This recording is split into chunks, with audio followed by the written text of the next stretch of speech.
Graça e paz, queridos. Estamos aqui mais uma vez para trazer a mensagem profética para a sua vida.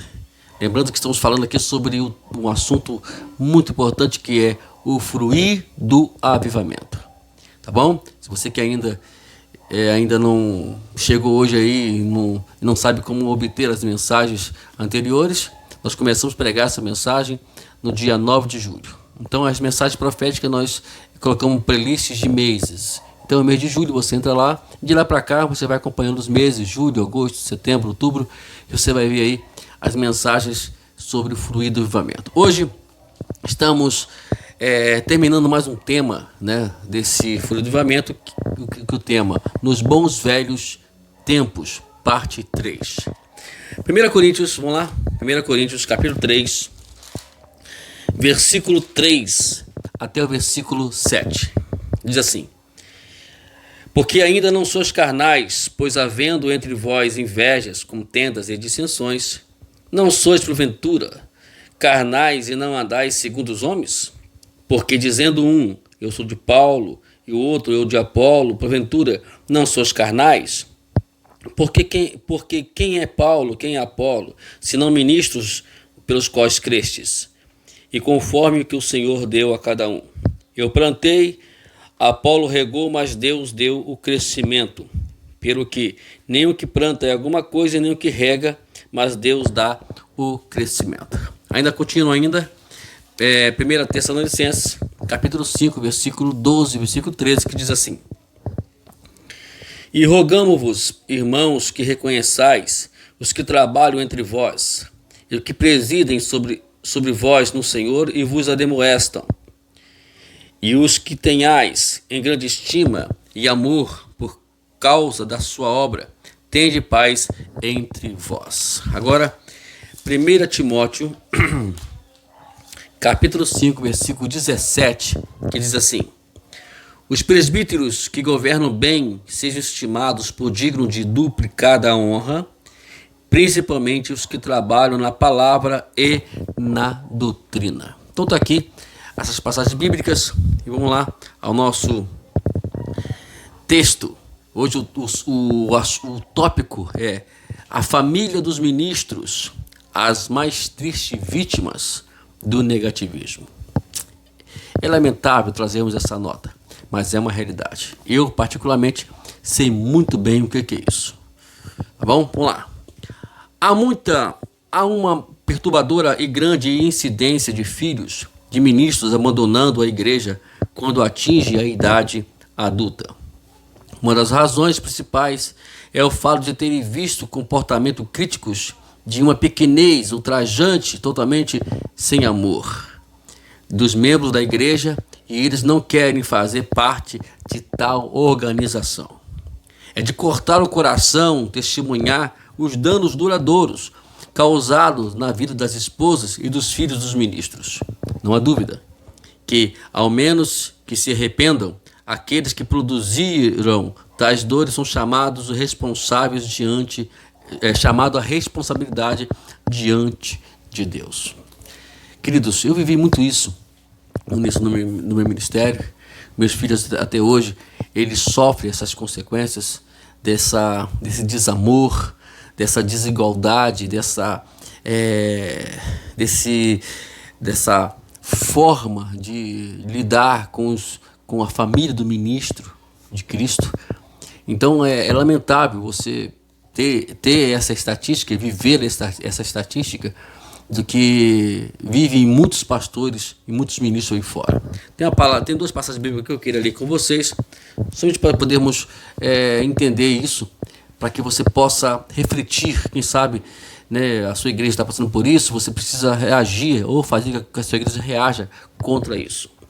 Salmo 105, versículo 15, diz o seguinte: não toqueis nos meus ungidos e não maltrateis os meus profetas. Ainda, Hebreus capítulo 13, versículo 17, 13 e 17, que diz assim: obedecei vossos pastores, sujeitai-vos a ele, porque velam por vossa alma, como aqueles que hão de dar conta delas, para que não façam com alegria, para que façam com alegria e não gemendo por isso, porque isso não seria útil. Então, é uma realidade. Então, está aqui a passagem bíblica para isso. Temos duas perguntinhas aqui que eu queria que você refletisse sobre elas. Que é a primeira: você percebeu alguma crítica injusta em seu próprio coração ou em sua igreja? A outra pergunta: você se sente culpado por elogiar demais os líderes anteriores e por condenar injustamente aqueles que hoje estão servindo em sua igreja? Então são duas perguntas para a sua reflexão aí. Ok? Eu não quero aqui falar e comentar sobre essas duas perguntas. Tá bom? Eu só quero que você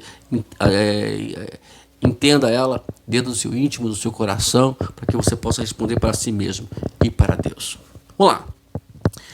Pouca coisa desanima o servo de Deus e obstrui o reino de Cristo com a atmosfera crítica na igreja. Sem dúvida, todos nós precisamos de encorajamento e devemos encorajar outros. Certamente, nenhum de nós é perfeito e há sempre coisas que poderíamos criticar no outro. Mas tais atitudes são exatamente opostas ao coração de Cristo. Que Deus possa nos ensinar a importância vital de um amor compassivo, da paciência com os nossos companheiros da fé. Então, viemos entender isso, né? Que a gente precisa ser mais compassivo. E tanto que a palavra compaixão é estar no lugar do outro. Então, é muito fácil você pegar e ficar no lugar do teu irmão, do pastor, como fosse você, né, que estivesse ali, né? E se você gostaria que alguém fizesse isso com você, eu sempre falo, eu prego isso, eu sempre ensino isso, que a melhor maneira de você saber lidar com determinadas adversidades ou saber lidar com seu irmão é usar essa palavra bíblica. Vamos lá. Agora mesmo, um número crescente de crentes está indo se apresentar para pedir perdão ao Steph, buscando reconciliação. Embora eles ainda possam não concordar em todas as questões, pelo menos estão deixando de lado a amargura.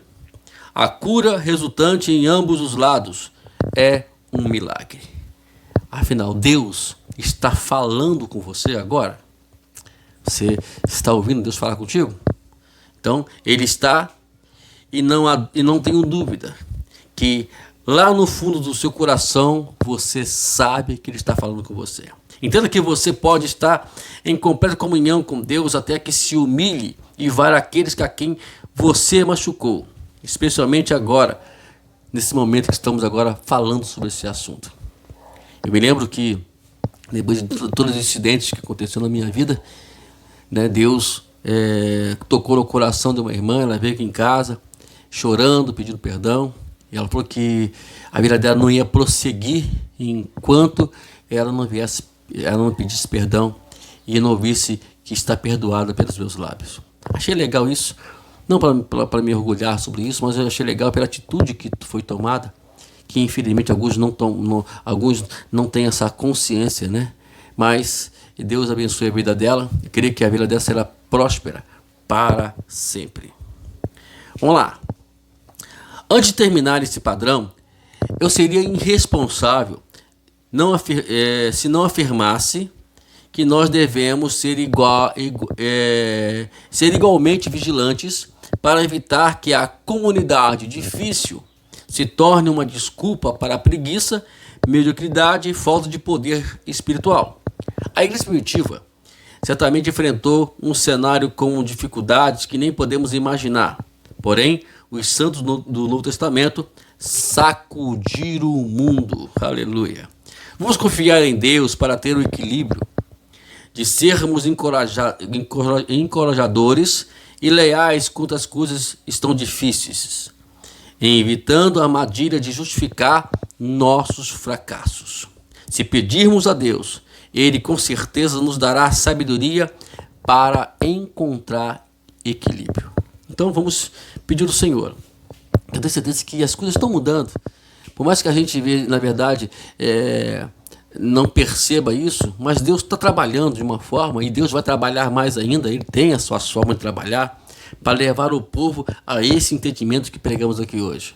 Né? Não sei como, mas ele vai levar. Eu tenho certeza disso absoluta. Estamos vivendo momentos que a igreja precisa reagir diante de todas as dificuldades que estão passando. Principalmente nesse momento de pandemia, nesse momento onde existem perdas, dificuldades, de enfermidade com pessoas, gente queridas, e enfim, precisamos acordar enquanto ainda é tempo. Não vamos deixar que as coisas aconteçam nas nossas vidas. Uma coisa que eu vou deixar um conselho para você aqui, não permita, né? Um dia eu preguei na igreja um tema que estamos para poder voltar a pregar de novo, que o tema é: não deixe o marinheiro te acordar. Por que isso, pastor? Porque se o marinheiro te acordar, porque o sinal é muito ruim. É um sinal que as coisas estão indo de mal a pior. Foi o que aconteceu com Jonas. Acordaram Jonas no momento mais crítico daquele vendaval, daquele problema no mar, que a qual estava o barco. E às vezes somos acordados nessa situação. Não permita que você seja acordado nessa situação. Acorde enquanto é cedo. Não permita que as coisas aconteçam. Não permita que venha ter perdas. Vamos aproveitar, vamos deixar o Espírito Santo falar de forma profunda em nossos corações, para que você possa entender que tem que ser feito, para que você possa atingir o padrão de Deus. Vamos terminar deixando aqui Tiago, capítulo 1, que na qual nós falamos aqui, e é um versículo bem conhecido entre nós, e precisamos atentar a ele. Diz assim: se alguém de vós tem falta de sabedoria, peça a Deus, que a todos dá liberalmente e não a lança no rosto, ser-lhe-á dada. Está aí. Então, peça a Deus sabedoria. Peça ao Senhor que Ele dará sabedoria a você para como agir e como reagir diante das dificuldades. Deus te abençoe. No próxima mensagem, no próximo vídeo, estaremos com um novo tema. E também muito bom, hein? Em nome de Jesus. Deus te abençoe.